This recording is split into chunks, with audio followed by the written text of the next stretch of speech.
Salut la team, c'est Val. Du coup, c'est petit deck profile OTS. Donc, j'ai gagné, j'ai fait premier des rounds à l'OTS samedi là au Baron. Il y avait 18 personnes, donc c'est pas beaucoup. Et top 4, j'ai gagné top 4 et j'ai perdu contre Louis donc, en finale sur une brique.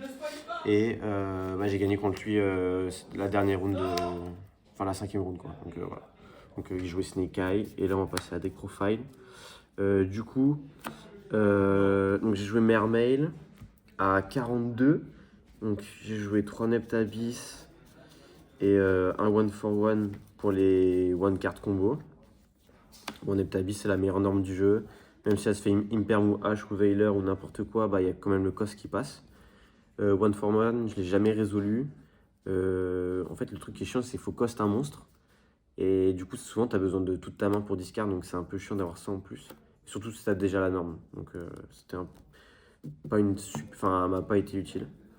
Ensuite, pour les Atlantes, toujours, on a 3 dragons, donc c'est la meilleure carte du jeu, à tuto les serpents de mer. Et un infanterie, lui, est trop utile pour péter, pour faire 2 normes. Ensuite, donc, dans les nouvelles cartes, j'ai joué 2 Abishrin. Donc, elle est trop forte avec je joue Koalakant. Donc celle-là elle est trop forte pour le Go 2, sous Droll et sous Shifter. Ensuite j'ai joué 3 Shadow Squad. Donc lui pareil il se paie du deck, il se paie Note Abyss, il se paie Pike, il se paie tout le monde en fait lui. Il est vraiment trop fort et il permet de faire les X7. Ça c'est vraiment cool, il est vraiment fort. Ensuite en niveau 7 je jouais Megalo pour la battle et tuto l'équipement. Enfin pour bait la tuto l'équipement, souvent ça se prend une perme ça. 2 Théus. 2 Théus, pas 3 parce que on a déjà des 1.5 combos qui suffisent. On en a beaucoup. Ensuite, j'ai joué 3 Pike parce que je joue Colacant. Et du coup, Colacant, il se paie des fiches. Donc, on peut se payer plusieurs Neptabis. Et en fiche, je joue main deck le Gothi pour faire une synchro 6 qui permet de refaire des X4 avec. On verra dans l'extra. Ensuite. Je joue Gunday, elle est trop forte à reborn les mermails quand elle les discard. Je joue 3 Mistral, donc elle est trop forte. Il y a 2 games où j'ai start, où j'ai discard Dragoon et Mistral et mes adversaires ils ont scoop instant. Ouais, parce que là, tu regardes la main, tu Ouais. bannis 1 jusqu'à la end. Ouais, c'est ça. Je regarde sa main, je coste elle et un water. Je regarde la main de mon adversaire, je banne 1 jusqu'à la end phase. Et après j'ai full loop parce que ça peut tuto Neptabis, après il y a full combo quoi. Donc si le mec il a juste une entrap ou 2 entrap, il avait perdu quoi. Ensuite, l'autre carte qui fait scoop c'est Moningasia. Discard le 2 dans la main de l'adversaire. Et tu peux le spé si t'as 5 water au grave. Voilà, la carte est trop forte. Koelakant niveau 7, donc lui c'est lui qui spé les fiches. Et puis voilà, la carte est trop forte. Elle permet de faire les X7 parce que il est 7. Et voilà, je peux le spé directement du deck avec Abishrin. Voilà. Et la dernière, niveau 7, c'est Aegerin, parce que je peux faire la synchro 10 avec, parce que pareil, elle permet de tributer en water, donc ça peut tuto Neptabis.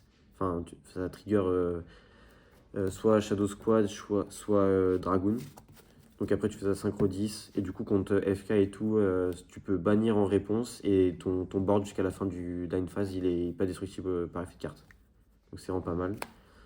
Et souvent en Go 2, tu l'attèges. L'équipement qui est trop fort, celui-là, je l'ai souvent hard open et c'est une vraie bonne carte. Ça target pas, donc tu peux pas prendre de crocs, ça se paie de la main et du cimetière.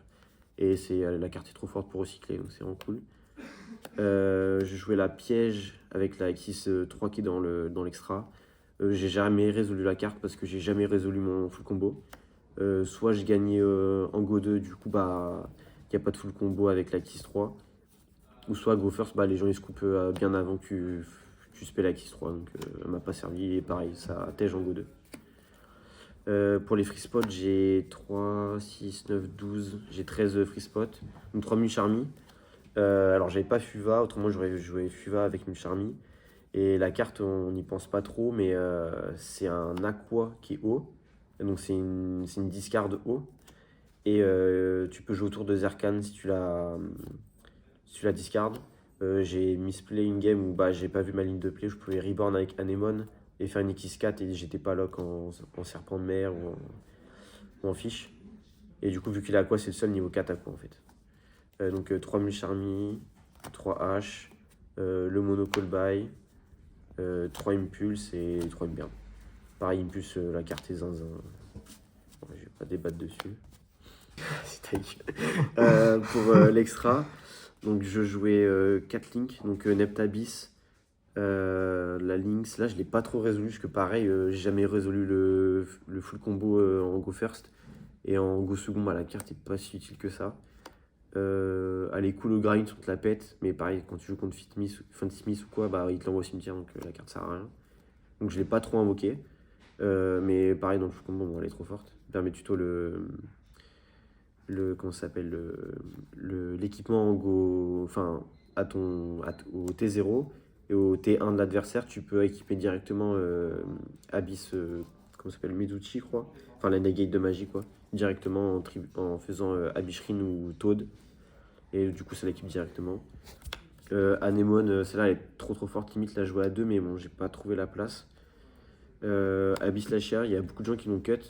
La carte est juste zinzin. Elle te fait du plus 30 au tour adverse. Et s'il peut pas te tuer, bah t'as trop en main, t'as trop de haut, t'as trop de grind. Ensuite, je jouais comment il s'appelle lui? Garde des abysses. Lui, il peut spé de la main. Je sais pas, je connais pas son blague. Il peut spé de la main un fiche. Et il peut spé soit de la main. Enfin, le plus souvent, si tu fais spé Colacante. Donc, c'est trop fort. Et puis, Colacante en main, c'est une brique.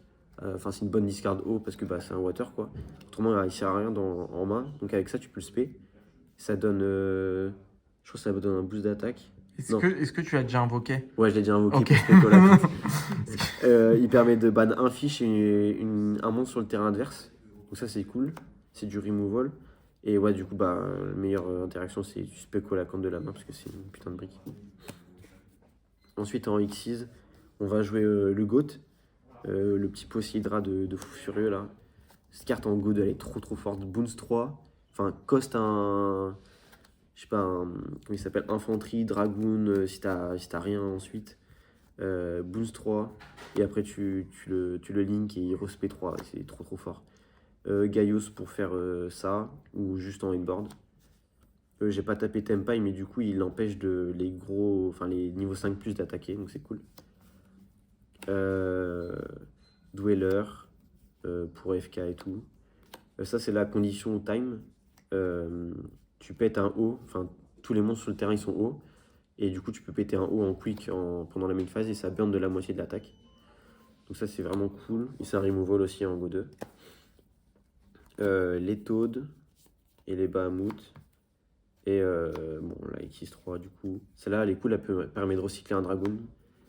Et bah, les Toads, on n'en parle pas, la carte est trop forte. Et du coup, les deux synchros, donc c'est. Comment ça s'appelle? Airin, du coup. Et la synchro 6, donc elle, je la spé avec sur Colacante, avec un paille qui est le Gothi. Et lui, en fait, il permet de reborn un fiche niveau. Je crois que c'est 4. Max 4 depuis le cimetière. Et si tu le fais, tu peux respect le même nom depuis ton cimetière ou de ta main. Du coup, bah, tu respect 2 pikes en fait. Du coup, bah, X4 après. Et du coup, pour le side, je jouais le Zélantis parce que j'avais pas la place. Et du coup, je le rentre en Go 2. Donc la carte est trop forte. Vu que tu es lock en haut par tous tes monstres, enfin par les deux nouvelles et par Anemone, tu fais Zélantis, ça rasborn. Et après, bah, le mec il a juste plus de ressources. Marksman pour les decks où il y a des Bacro, etc. Celle-là, je l'ai rentrée, elle était vraiment forte. Ou enfin, à force des trucs quoi. Où ça pète une MP. Et le deuxième effet, c'est si tu tapes, tu peux spé un mermaid, je crois. Mais bon, ça arrive quasi jamais ça. Du coup, la negate de magie, que pour le go first. Cosmique, j'ai jamais rentré. PTT. PTT, je l'ai rentré tout le temps. Par contre, bon, j'ai brick en finale sur 2 PTT en main, donc ça fait un peu chier. Je me suis dit, ouais, je vais en rentrer que 2 parce que j'avais déjà brick en rune en mettant 3. Je me suis dit, je vais en mettre que 2. Et bah, au final, bah, j'ai quand même brick. Je me suis dit, que sa mère, je mets les 3 et j'ai brick. Ça m'a cassé les couilles. Du coup, les targets, un TTT pour le Go 2, je sais plus comment il s'appelle la carte, Liberté Libération d'âme. Donc ça c'est pour FK ou pour les Finsmith et tout, enfin quand il y a beaucoup de graveyard quoi. Dark Ruler, donc ça et ça j'ai jamais résolu. Evenly, et du coup pour le Go First, en target, il y a Dimension et Fissure. Donc pour les. Ça c'est pour tout ce qui est fusion, synchro, enfin Tempai et tout. Et ça c'est pour Snake Eye pour pas qu'il ait de graveyard quoi. Voilà. Voilà la team. Si vous avez des questions, je répondrai aux commentaires. Puis merci à Flo à la caméra. Louis pour m'avoir fait perdre la finale. Ça fait plaisir. Mais grâce à lui j'ai la qualif donc c'est cool. Petite pensée à toute la team qui m'a pas soutenu parce que ça faisait 3 mois que j'ai pas joué. Et du coup, premier tournoi que je fais, on va dire que je le gagne quoi. Et à la Croix Arena, du coup, le sponsor sur le site, il y a moins 5%. Et puis voilà, tout ce que j'allais dire. Bisous.